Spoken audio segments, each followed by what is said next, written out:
Ayun. Good morning. O kwentuhan niyo naman kami, ano ba yung characters niyo sa Black Rider? Okay, ako muna. Ang character ko sa Black Rider, ako si Benji. Apo ako ni Lolo Sito.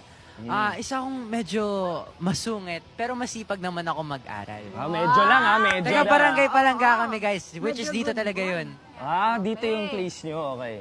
Ako naman po dito si Neneng B. Kapatid po ako dito ni Ate Vanessa. At isa akong snatcher. Uy! Snatcher ako dito. Hindi ko yun expect yun. Tapos, boyish, laking kali. At siga, yun.